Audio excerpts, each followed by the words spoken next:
Hey, what's going on, you guys? It's Chris over at Arbutus RV here in Nanaimo. Today we've got a 2024 Solitude 310 GK. Let's check this out. So I often call this girl the baby Solitude, only because it's 31 feet in floor plan space. It is 34 feet 4 inches overall, but still just a heck of a unit. So here in the utility area, you'll see the hydraulic system on the left-hand side here. So it's got 6-point hydraulic levelers all around, which is nice. It is prepped for a generator, so you've got the ability to do that as well. There's a 2,000 watt pure sine inverter in the roof. You'll notice the inverter disconnect. There's also a solar disconnect and a battery disconnect on this guy. I believe there's two larger solar panels on the roof, probably pumping out around 370 watts. I think there's a total of 3 slide outs on here. 2 that are rack and pinion, 1 Schwing Tech, just for the smaller bedroom slide out. Just in the underbelly here, you've got, this is your control readout for the leveling system. You have your easy reel system over here, power cord down low, and then of course your water station here. So filtration setup, you've got your spray, so you got hot and cold water on the outside here, runs off of its own pump.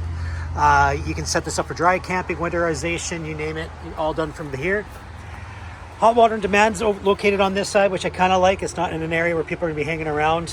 Your furnace exhaust is also down low here as well. Really quickly, let's just look at the specs on this guy. So your unloaded vehicle weight's 13,074 pounds. Gross vehicle weight rating is 15,000 pounds. So even though she's small, she's not light. Coming around the backside here, I apologize for the highway, but you've got frameless windows all around, tinted privacy glass, which is nice. There's a hitch on the backside here. So if you're traveling with bikes or whatnot, you've got access to that. There's a 4-pin wiring harness here as well for lights. Ladder up to the roof. This also is pre-plumbed for a backup camera. Now for the slide out conversation on this side, it does have an awning built on the side, which I like. Pair of Rockford Fosgate marine grade speakers out here as well too, to keep the music going while you're camping. So you have awning space here. You have another awning on the far side over here. So you're close to probably 32 feet total length of awning space, which gives you a decent amount of shade.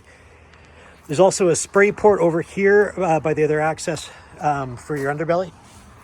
Solid steps to move into the unit. And there's also this new safety rail set up here. So this tucks into the unit when not in use, but it pops out here, and it stretches pretty close to where you would be and where you'd expect a railing to be, just for added safety. Heavy reinforced slide outs. The slide outs on the Grand Design units are phenomenal. You can walk on them. That's just how strong they are, which is really, really nice to have. Beautiful floor space in here. Even though they're using darker wood throughout, I really do appreciate this kind of like this two-tone effect that you get in here. It still feels nice and bright. Huge windows on the side here as well too, so good visibility on the campsite. Power recliners over here. You have a dinette table with individual chairs, which is a nice touch as well too. Obviously those chairs are mobile, so you can take them outside if you're entertaining out there and need more chairs. Overhead cabinetry, all heavier wood, which is nice. Little known fact, Grand Design includes their cabinets in their structural warranty. Which I believe is 3 years. So just added peace of mind, of course. Nice blackout blinds here. I like the little pendant lights on either side of the couch. That couch, of course, is I think a 72-inch width, which pulls out into a bed. Fireplace down low here. I think that's going to be a 5,000 BTU. I'm just reading the fine print here. 4777 BTU for heat. That's electric heat. You have to be obviously plugged in for that, but it does add some dry heat in the wintertime.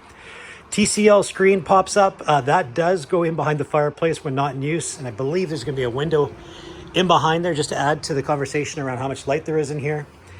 Big, big Insignia residential oven. Going into turkey season, I'm going to tell you now that you can put a bird in there, no problem. 4-burner cooktop, and that's actually like, look at the size of my hand versus it. Those are proper burners, which is nice. High point convection microwave up above.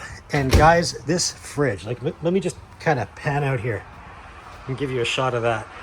So massive 12 volt Furion fridge. These are beautiful. So that's your fridge up top. Obviously your freezers down below. Over here, you've got 2 waste baskets, probably better for like all your recycling and whatnot. And then this island, really this kitchen is really good for the chef and the family. Again, all heavier wood construction here. I'm just going to try and zoom it.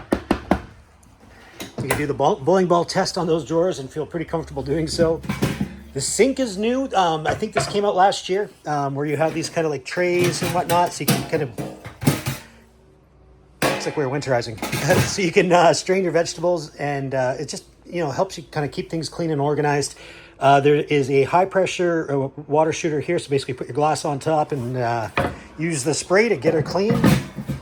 Very, very slick. And then I just noticed this here.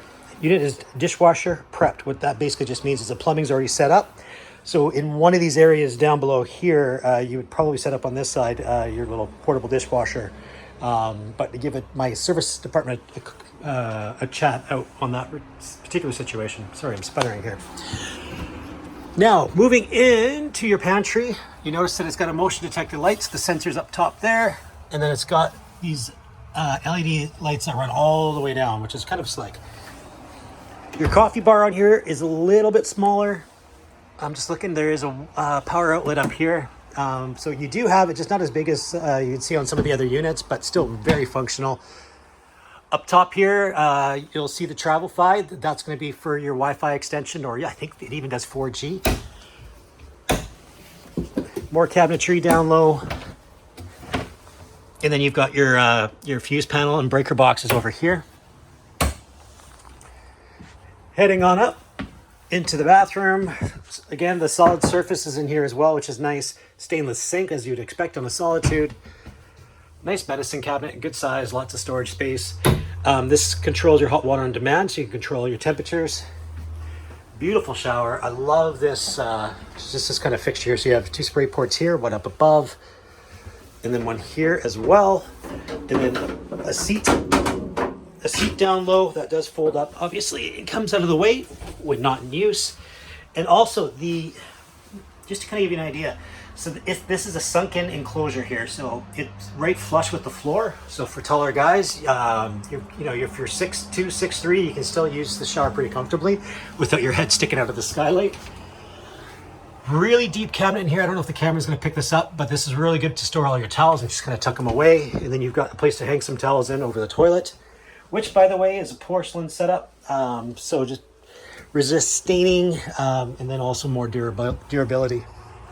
Heading into the bedroom, king bed on the slide out, which you kind of expect in this class. Underneath, some nice amount of storage. Lift this up, more storage here as well too. And then 2 drawers underneath. And again, real heavy construction, so no concerns there. Little dresser full of drawers here, about 6 of them. Not as deep as I think I would like, but I do understand the need to kind of keep some separation here to pass through. TV up above here, TCL product as well, as the one out front. Beside closet here, you can remove the 2 bottom shelves, and you'll notice the hot and cold water. And then there's also a dryer vent tucked away in the back here. So yeah, realistically, you can get a stackable washer dryer in there, no problem. But if you don't need it, then it's just more storage space. And then your main closet is here. So upper bar here to hang everything, upper shelf to kind of store some things, and then some pockets and places to put little cubicles and whatnot. So all in all, really, really nice product. So I want to thank you for listening to me ramble and sputter and do what I do. But if you have any questions on this unit, certainly get in touch. I'll leave the phone number at the end. Thanks for watching.